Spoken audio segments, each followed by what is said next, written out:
Banyak yang berkata, kehidupan zaman sekarang situasinya semakin memburuk dibanding zaman dulu. Begitu juga dengan kehidupan tentang seks. Banyak yang berkata bahwa makin hari kebebasan seks semakin gila. Siapapun dapat menjadi apapun. Namun, bila melihat fakta-fakta tentang kebiasaan bangsa kuno, berikut 5 fakta bangsa kuno yang dikenal dengan budaya maksiat yang paling gila. Audio Jungle.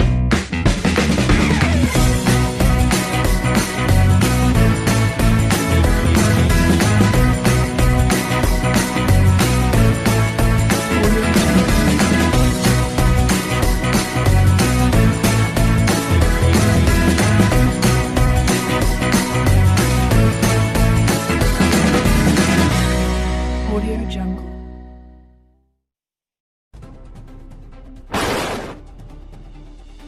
Pompei.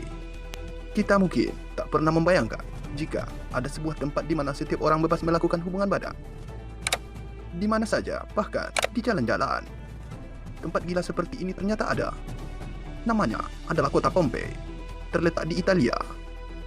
Kota ini memang gila dalam hal-hal seperti itu. Di sini, setiap orang bebas melakukan kemaksiatan dengan siapapun dan kapanpun. Bahkan, hampir setiap bangunan di sini dipakai sebagai rumah bordir.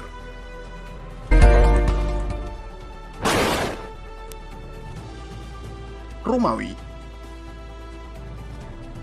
Orang-orang Romawi kuno juga dikenal dengan kebiasaan maksiatnya yang lumayan gila. Dulu, para lelaki Roma seolah punya surat izin untuk mengencani semua wanita. Ya, wanita bangsa Romawi yang memang kalah superior dan dianggap rendah. Sehingga mereka tak punya pilihan selain menerima keadaan. Masa Romawi kuno juga terdapat banyak rumah bordir yang tumbuh dan menghilang. Romawi benar-benar tempat untuk memuaskan hasrat seperti ini. Bahkan, jika masih belum puas, pria Romawi yang memiliki budak wanita juga bisa melampiaskan keinginannya.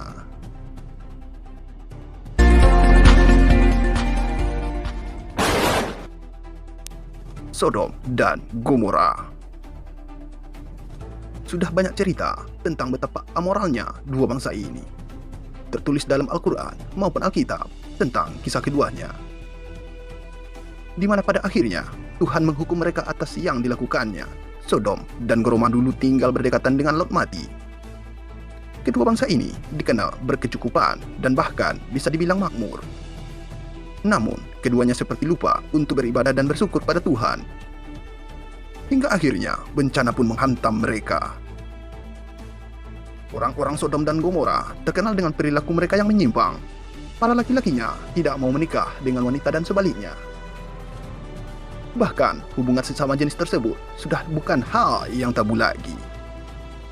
Orang-orang malah melakukannya di tempat-tempat terbuka. Mitosnya, ketika ada tamu pendatang yang tampan datang, maka ia akan jadi rebutan para pria untuk diajak berhubungan. Dan begitu sebaliknya.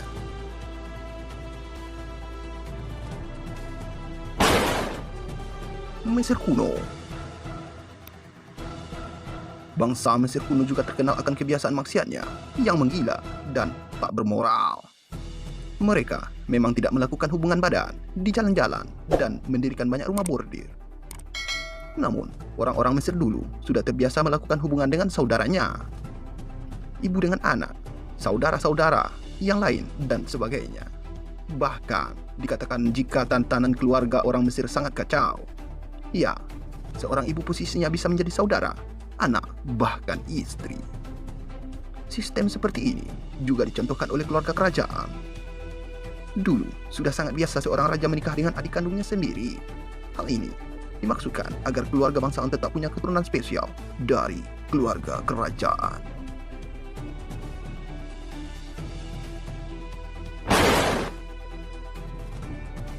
India kuno. Meskipun jarang dikaitkan dengan perilaku suka bermaksiat, namun sejatinya India kuno memang melakukan hal-hal tersebut. Bukti paling nyata adalah dibuatnya buku Kama Sutra beberapa tahun sebelum Masehi. Hal ini jadi bukti jika berhubungan badan adalah hal yang sudah diajarkan secara gamblang dan umum. Mungkin anak-anak India dulu juga mempelajari ini. Bukti yang lain adalah pahatan-pahatan erotis di banyak candi di sana. Pahatan-pahatan tersebut menunjukkan hal yang sangat mencengangkan, di mana banyak orang melakukan aksi berhubungan badan beramai-ramai, bahkan dengan binatang. Pahatan di candi seperti ini biasanya adalah representasi apa yang jadi kebiasaan penduduk kala itu. Lalu jika demikian, kita sekarang tahu betapa parahnya kelakuan mereka ketika itu. Kata orang bijak, sejarah akan selalu berulang, hanya sedikit beda dalam beberapa hal saja. Soal perilaku maksiat gila ini sekarang sudah mulai marak terjadi. Tak perlu disebutkan contohnya, karena kita sudah tahu pasti. Belajar dari masa lalu, bangsa-bangsa gila dosa itu adalah yang hancur dan sangat parah. Jangan lupa like dan subscribe channel ini serta bagikan kepada teman dan keluarga kalian. Assalamualaikum warahmatullahi wabarakatuh.